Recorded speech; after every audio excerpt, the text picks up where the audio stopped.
Bismillahirrahmanirrahim. Assalamualaikum warahmatullahi wabarakatuh.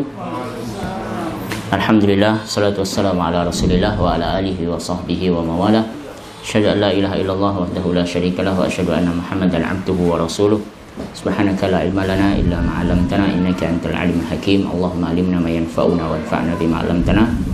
Allahumma inna nas'aluka fahman nabiyyin wa hifdzal mursalin wa ta'ata malaikatikal muqarrabin. Kita akan membahas salat tahiyatul masjid.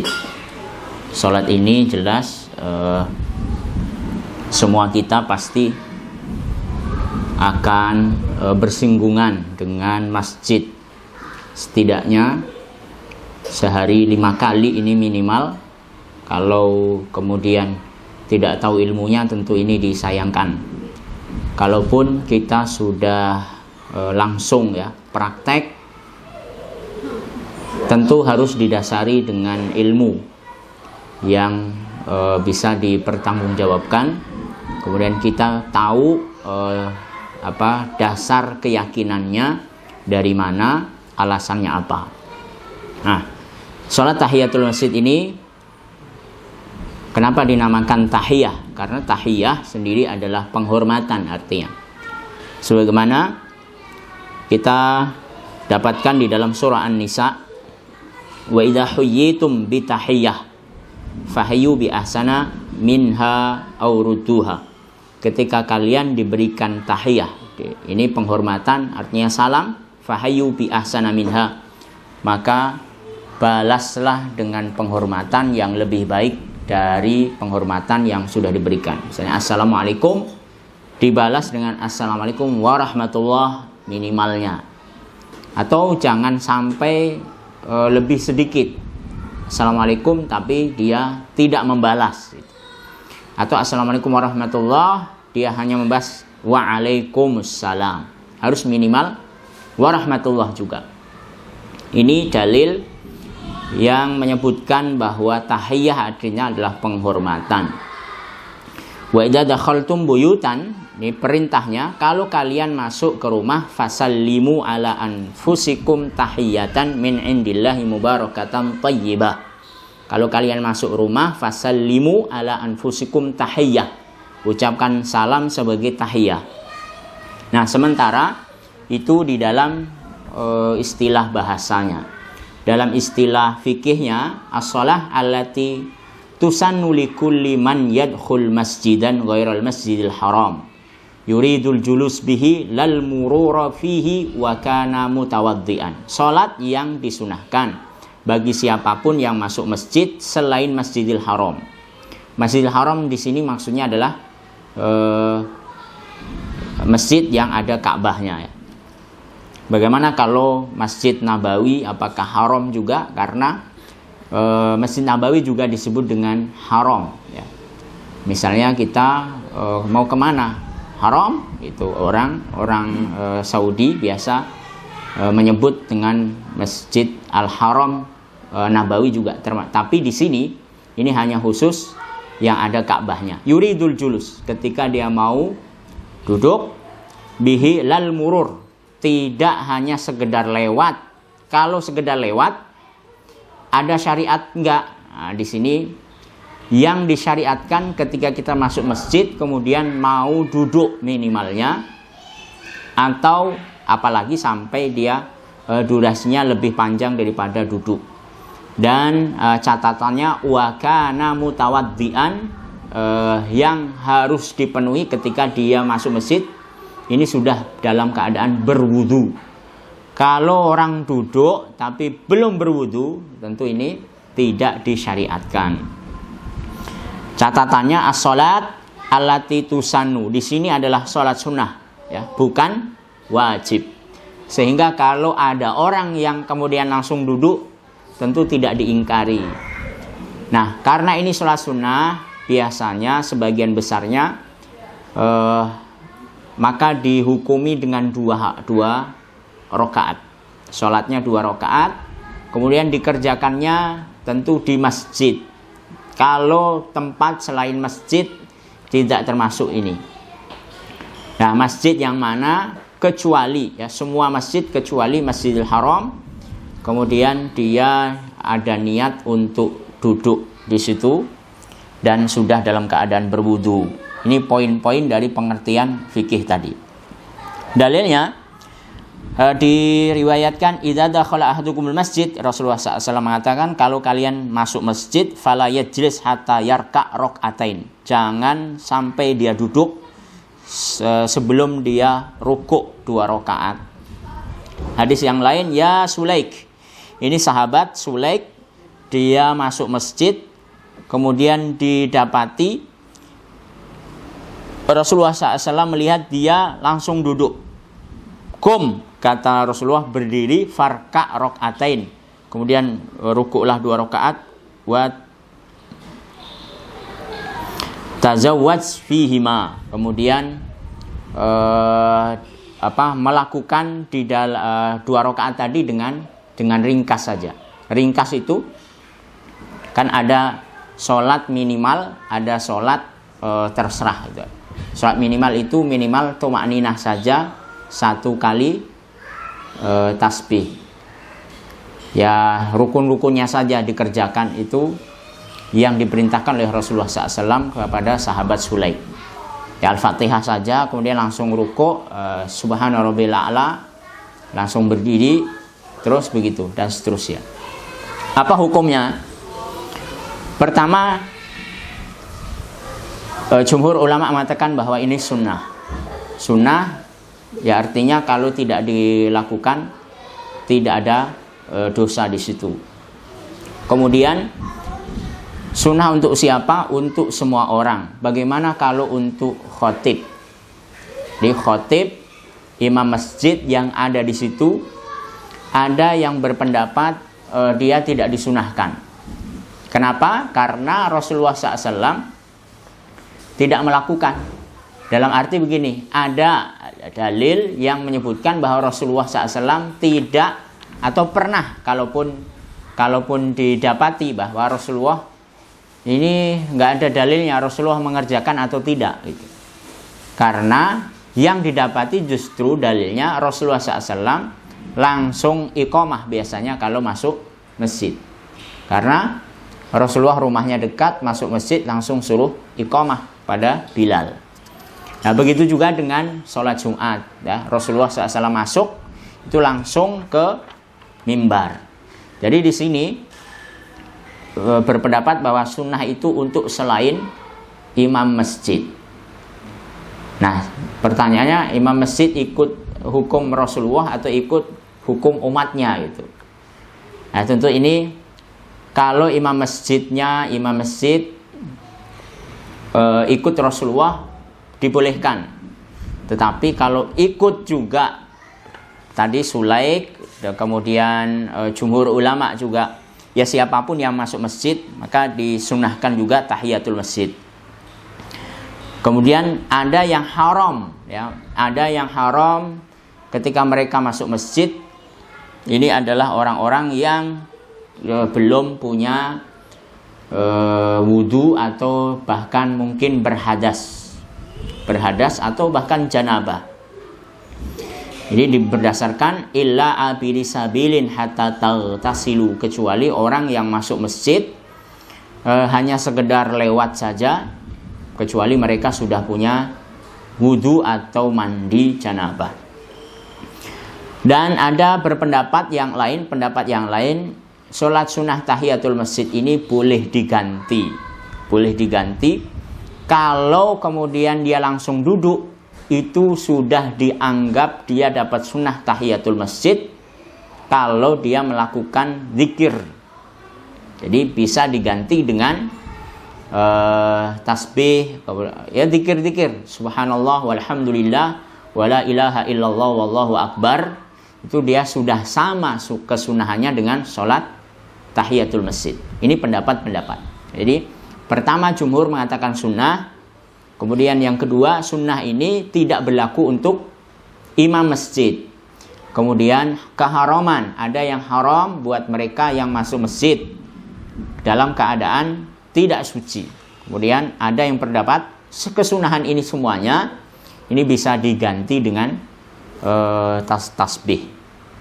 Nah, tentu ini pendapat-pendapat. Kalau jumhur ya tetap tidak bisa diganti dengan tasbih. Karena apa? Ini sunnah yang berbeda. Kapan waktunya? Waktu pelaksanaannya sebelum duduk. Bagaimana kalau sudah duduk? Apakah masih disyariatkan untuk melakukan ulang atau sudah hilang kesunahannya? Tetap disunahkan kalaupun terlanjur dia duduk, sebagaimana tadi Sulaik, dia duduk kemudian disuruh berdiri lagi. Ini untuk waktu pelaksanaannya.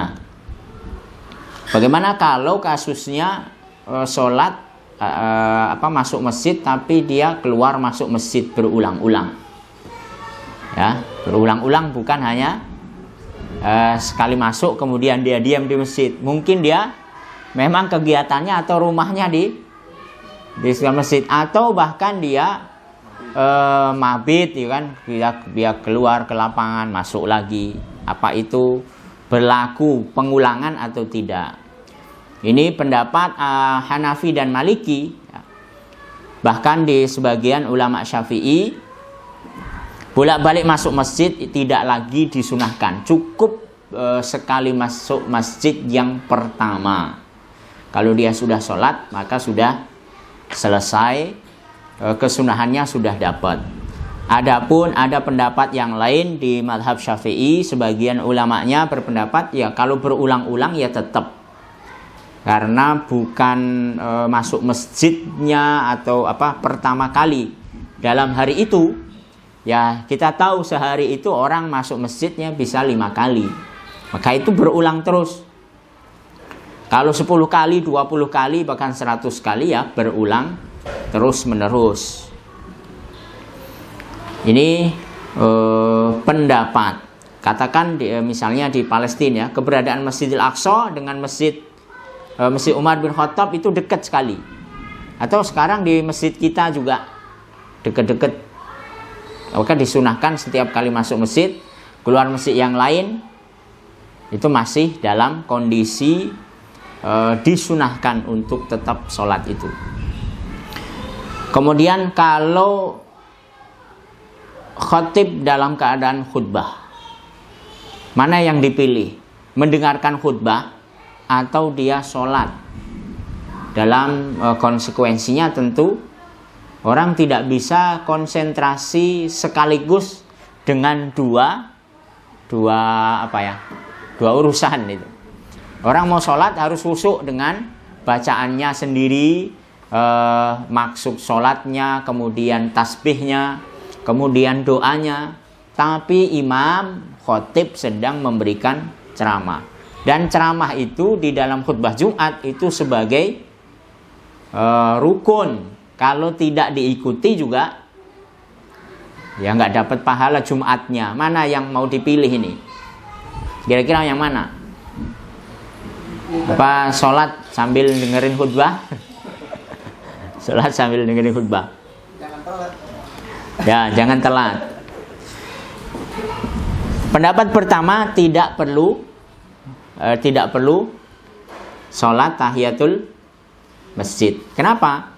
Ya alasannya khutbah itu rukun, sehingga bahkan kalaupun orang melakukan aktivitas selain khutbah, bahkan menyuruh orang lain untuk diam, itu saja sudah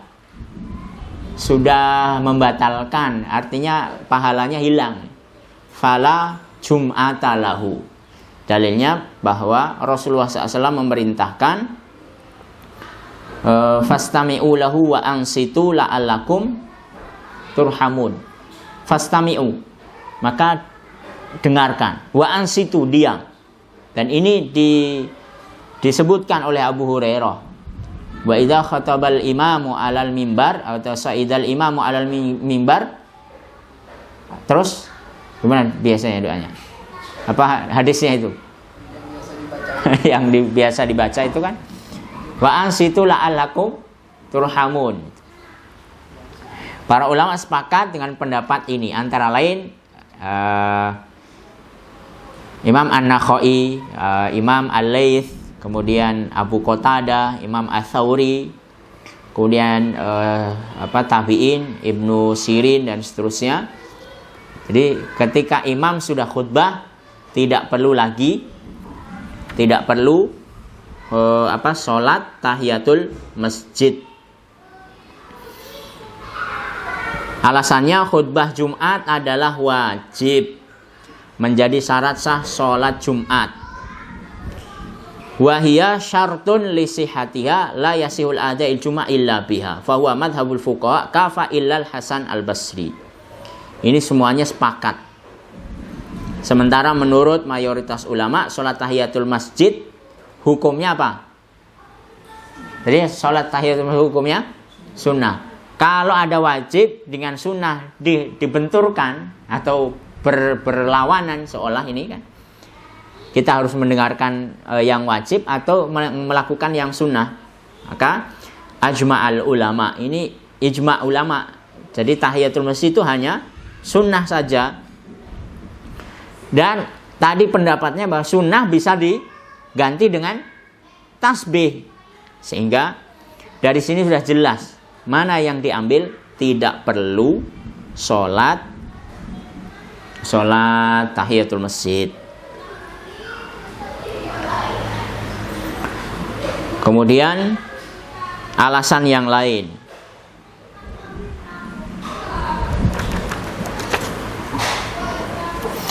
ada hadis yang menyebutkan bahwa ada orang, ya, ini orang kayaknya terlambat nih.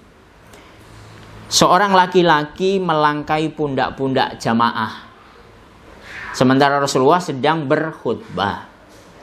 Maka beliau berkata, duduklah, sesungguhnya engkau telah menyakiti mereka. Nah, hadis ini jelas bahwa orang yang terlambat terlambat masuk masjid, kemudian dia masuk dan dia melangkahi pundak-pundak jamaah lain, karena kan biasanya ada mungkin di depannya masih kosong yang belum diisi, dia ingin ngambil di situ. Kata Rasulullah SAW, duduklah, sesungguhnya engkau telah menyakiti mereka. Dari hadis ini Rasulullah mengatakan ijlis, duduk. Maka di sini bukan perintah sholat. Nah, ini dalil yang dijadikan hujjah pendapat yang pertama.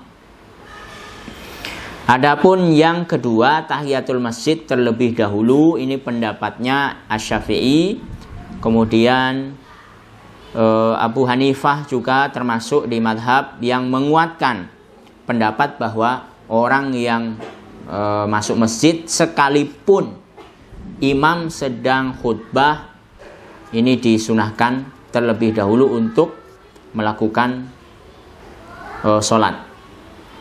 Tadi hadisnya, ya Sulaik kum farka rok'atain, ya, lakukan dengan singkat. Idza jaa ahadukumul yaumal jum'ah wal imamu yakhthub falyarka rok'atain. Kata Rasulullah SAW, sekalipun sedang dalam keadaan Rasulullah khutbah. Dari peristiwa ini jelas bahwa sholat tahiyatul masjid itu bisa dilakukan walaupun dengan cara yang paling singkat sekalipun. Perintah ini tetap meski khutbah sedang berlangsung bagi yang sudah memiliki kebiasaan datang ke masjid di awal waktu dan sebelum tiba waktunya, tapi dia terlambat. Nah, kemudian ini kan harus dikompromikan. Bagaimana kalau ada orang memang belum ke masjid, kalau belum dengar imam itu khutbah itu. Nah, ini orang bandel ini bagaimana? Nah, ini kemudian dikompromikan. Mereka yang begini, yang nggak wajib, yang tidak dapat kesunahan itu orang yang begini. Tapi kalau orang sekali-sekali saja, itu tetap dia dapat dua kebaikan. Kebaikan mendengar khutbah sekaligus dan kebaikan dari sholat tahiyatul masjidnya. Tapi kalau untuk orang yang tadi nggak pernah dia kalau belum khutbah dia ke masjid. Ini enggak, sekalipun dia melakukan itu, atau bahkan dimakruhkan dia sholat dalam kondisi imam sedang khutbah. Dimakruhkan menyengaja datang terlambat, itu satu. Yang kedua, dia sholat tahiyatul masjid imam sedang khutbah, itu juga makruh bagi dia. Bagi siapa tadi? Yang memang langganannya terlambat terus. Ini pendapat tentang sholat ketika imam sedang khutbah. Lalu pertanyaannya, bagaimana kalau sholatnya tidak di masjid tapi di musola? Berlaku nggak sholat tahiyatul masjid nih? Kan sekarang ada namanya masjid, musola, langgar, surau. Nah ini masjid itu asumsinya yang dipakai sholat Jumat. Kalau musola enggak. Eldorado pakai enggak? Enggak ya. Tuh ada enggak sholat tahiyatul masjidnya itu? Apa tahiyatul musola? Tahiyatul musola kan enggak ada. Enggak ada syariatnya. Bagaimana kalau di lapangan sholatnya seperti sholat Id, Idul Fitri, Idul Adha, kemudian istisqa, gerhana dan seterusnya, apa boleh kita sholat? Nah, gimana? Boleh nggak sholat tahiyatul masjid tapi di lapangan? Ayo refleks aja. Sholatnya di masjid. Sholatnya di masjid. Terus itu keluar masjid terus ini sholat idnya di lapangan. Lapangannya dekat masjid, tapi dia sholat di masjid dulu, tahiyatul masjid. Ya, ini pinter ini ya. Nah ini harus dipahami. Kenapa ada sebagian biasanya pengurus masjid langsung dengan tegas dia pakai mic, itu sholat apa itu? Ini di lapangan, jadi tidak ada sholat sunnah yang disyariatkan karena ini bukan tahiyatul musola. Jadi kalau disebut musola di zaman Nabi, musola itu ya termasuk lapangan.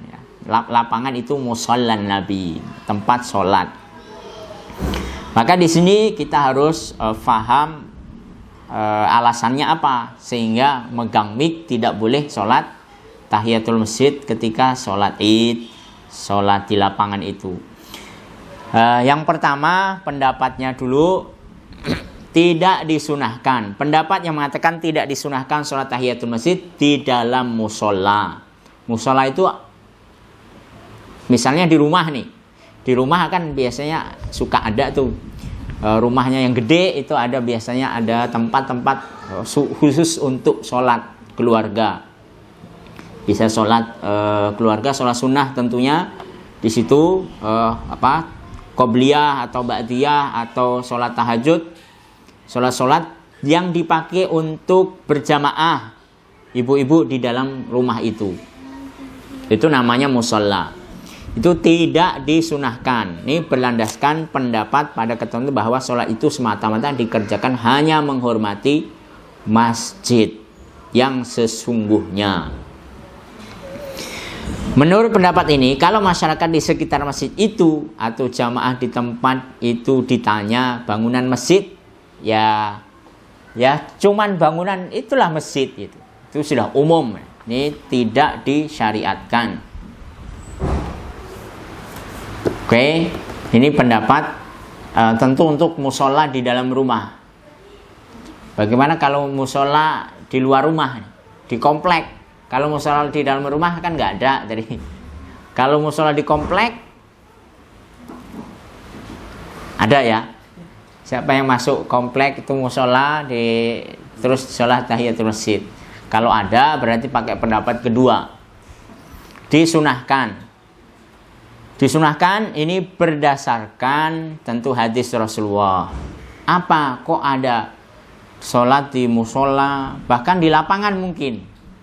An Abi Umamah Rasulullah SAW qala ju'ilatil ardu kulluha li wa li ummati. Bumi ini semuanya untukku dan untuk umatku. Masjidan sebagai masjid. Jadi di lapangan itu juga masjid. Wa tahuron fa ainama adrakat rajulan min ummatis shalah fa indahu masjiduhu wa indahu tahuruhu. Dimanapun ya, kalau ada azan terus dia mendengar kemudian ini sudah masuk waktu sholat. Dia sedang di sawah, sedang sama anaknya, udah kita sholat di sini berjamaah. Ya sholat tahiyatul masjid dulu. Kemudian sholat qobliyah dulu. Mungkin sholat tahur, sholat sunnah wudhu dulu. Ya semuanya berlaku sekalipun dia di manapun itu. Termasuk di mana itu berarti? Di musala rumah, di musala komplek, dimanapun. Ini pendapat saya pikir ini juga bisa dipakai. Ini bisa karena ada ilmunya ya. Ada sudah. Jadi mau pakai yang tidak disunahkan atau mau pakai yang disunahkan, semuanya punya dasarnya. Kemudian untuk tahiyatul masjid di dua Masjidil Haram.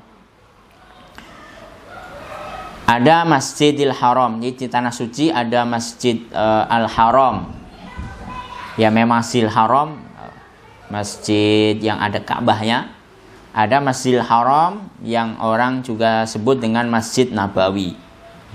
Masjidil Haram ini kalau dia masuk masjid yang di Mekah, dia tidak disyariatkan untuk sholat. Yang disyariatkan mengganti sholat dengan tawaf. Jadi masuk Masjidil Haram tidak sholat 2 rakaat, tapi langsung tawaf. Baru setelah tawaf nanti dia sholat 2 rakaat di Maqam Ibrahim atau di dekat sekitar Maqam Ibrahim.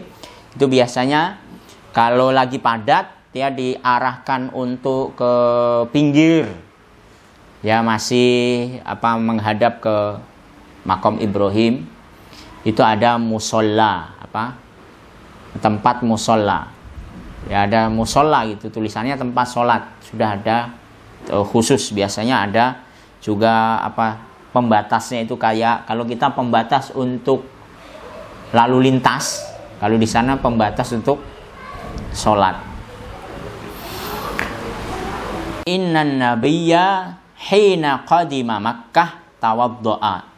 Nabi kalau masuk Mekah beliau berwudu, summa tawafa bil bait, kemudian dia tawaf di sekitar Ka'bah. Ini tidak mutlak ya. Ada yang mengecualikan. Hadis ini dikecualikan. Ada para ulama kemudian mengecualikan bahwa untuk sholat masuk Masjidil Haram kemudian langsung tawaf, ini untuk siapa? Semua orang atau ada pengecualian? Ada yang berpendapat ada beberapa pengecualian. Pertama, penduduk Mekah. Penduduk Mekah disunahkan tawaf sebagai ganti sholat tahiyatul masjid. Ini berlaku khusus buat orang-orang yang tidak tinggal di Mekah. Kalau untuk penduduk Mekah, berarti dia suruh tawaf atau enggak?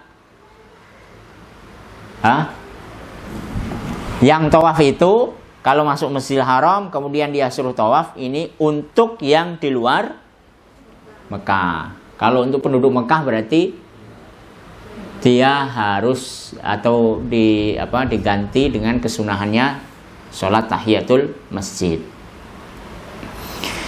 Ini berdasarkan Ibnu Abbas, pendapat beliau at-tawafu li ahli al-Iraq. Tawaf itu untuk penduduk Irak. Was-salatu li ahli Makkah, dan sholat itu untuk penduduk Mekah. Jadi kalau penduduk Irak itu di timurnya ya, berarti timur Saudi. Kemudian ke Indonesia tentu lebih timur lagi, lebih timur terus. Nah ini Irak ini dikiaskanlah ya seluruh negeri kaum muslimin kecuali Mekah ini ikut hukum penduduk Irak. Ini juga pendapat Atha bin Abi Robah. Yang kedua, pengecualian tadi penduduk Mekah tidak berlaku hadis masuk Ka'bah langsung tawaf. Kemudian bagaimana kalau orang masuk ya atau masuk Mekah atau masuk tadi Masjidil Haram tapi dia nggak bisa tawaf karena ada udzur. Nah, yang ada udzur dia bisa sholat diganti dengan sholat. Jadi sholat tahiyatul masjid 2 rakaat atau kesunahan tawaf itu tidak mutlak, tidak mutlak. Jadi ternyata juga bisa ada pengecualiannya. Kemudian tahiyatul masjid di Masjid Nabawi bagaimana? Khusus untuk yang di Masjidil Haram yang di Nabawi, apakah sholat tahiyatul masjid atau ada amalan yang lain? Apa biasanya amalannya? Kalau masuk Masjid Nabawi, sholat. Kalau tawaf nggak mungkin kan? Apa amalannya? Atau hanya zikir? Atau memang ya sama dengan masjid-masjid yang lain?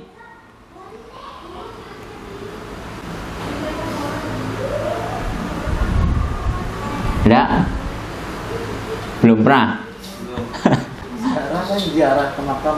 Ya, jadi kalau masuk Masjid Nabawi yang harus dilakukan adalah menuju Raudhah. Ya, menuju Raudhah. Ya, dia menuju Raudhah. Raudhah itu apa? Raudhah itu mimbarnya Rasul. Kenapa ke Raudhah? Kok enggak sholat tahiyatul masjid? Kan itu juga masjid juga. Karena di Masjid Nabawi ada tempat yang lebih afdal dibandingkan dengan tempat-tempat selain Masjid Nabawi. Dan tempatnya itu kan khusus. Sebagaimana Rasulullah mengatakan, ma baina baiti wa mimbari, ya ada di antara atau antara rumahku dengan mimbarku, mimbar Rasulullah untuk khutbah itu raudhatun min riyadil jannah. Itu adalah taman surga. Ada yang berpendapat masuknya taman surga apa? Maksudnya tanah itu nanti itu akan seperti ya dipotong gitulah kira-kira, dipotong dan itu nanti untuk dibawa ke surga. Itu kayak brownies dipotong, nah itu dibawa ke surga.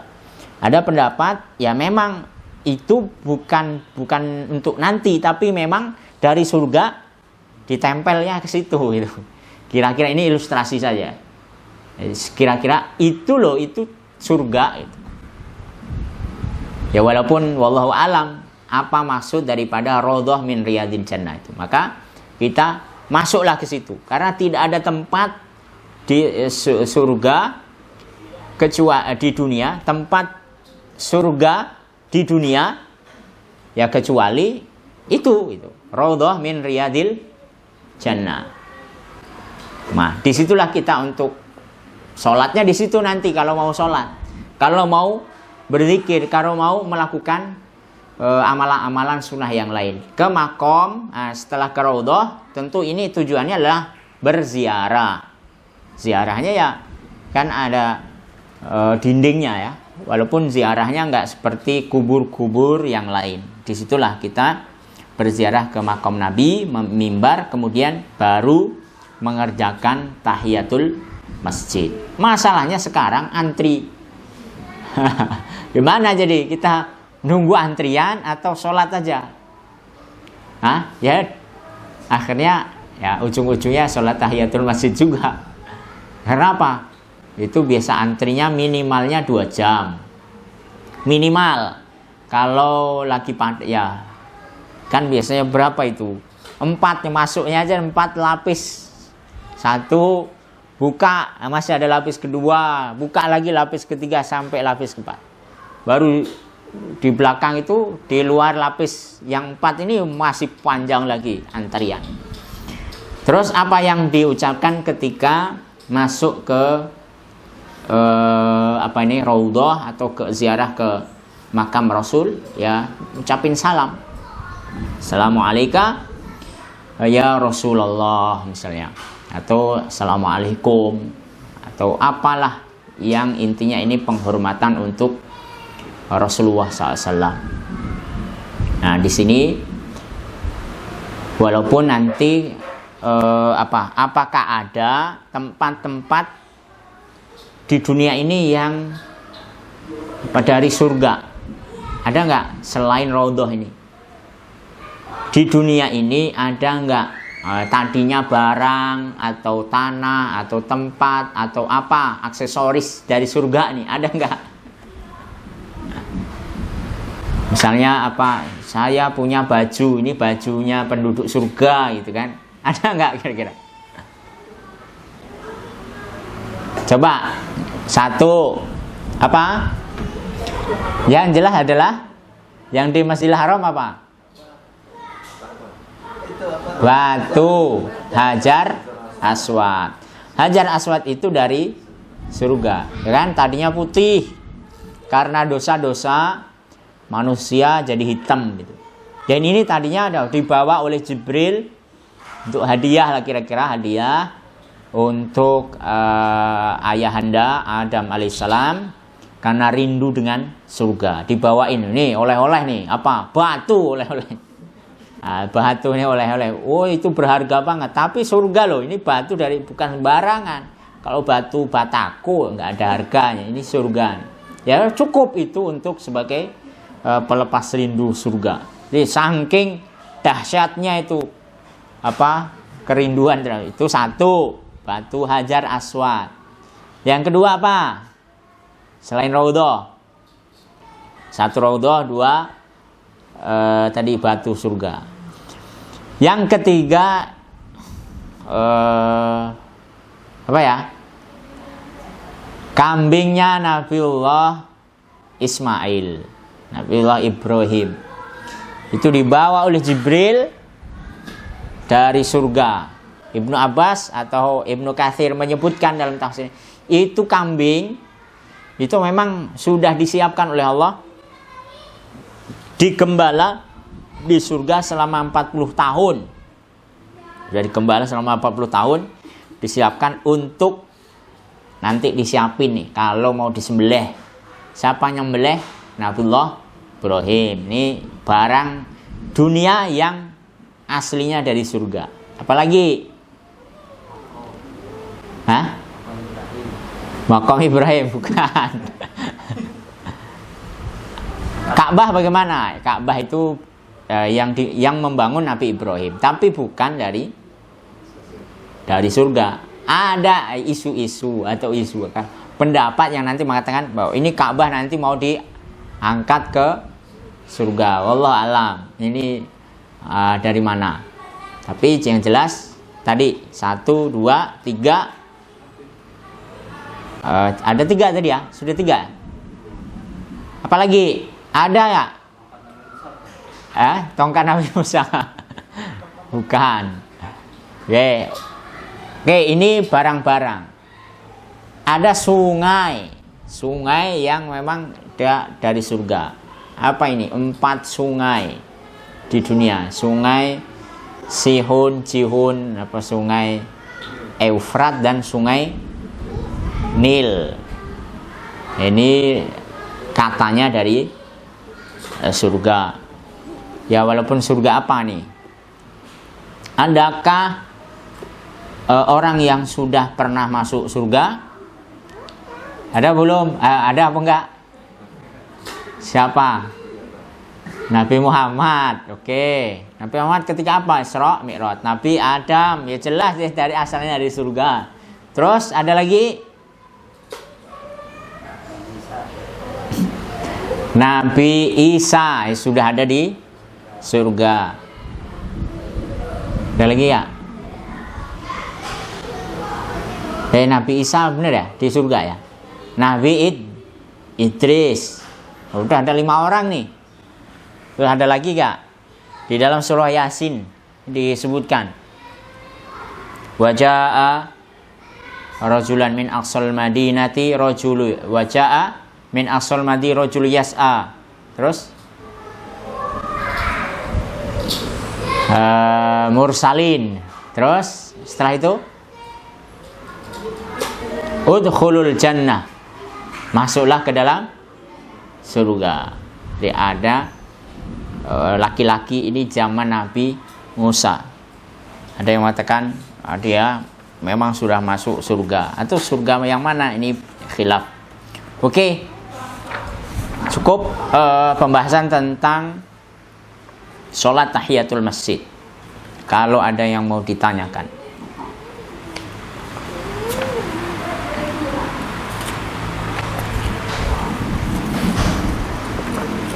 Nggak ada ya?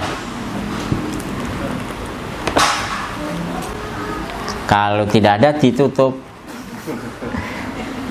Kita tutup dengan hamdalah. Alhamdulillahirrahmanirrahim. Tadi udah lewat. Kalau adzan, kita sholat tahiyatul masjid atau enggak? Lagi adzan nih. Nah, dipikir-pikir aja deh. Nah, kalau tadi apa? Khutbah. Kalau khutbah saja sudah begitu, apalagi hanya adzan. Mana yang lebih wajib? Mendengar adzan atau mendengar khutbah? Nah, itu kira-kira dipikir-pikir cara bagaimana tadi beristidlalnya, kira-kira begitu. Sama dengan mendengar adzan, mendengar khutbah. Subhanakallahumma wa bihamdika asyhadu an la ilaha illa anta astaghfiruka wa atubu ilaik. Assalamualaikum warahmatullahi wabarakatuh.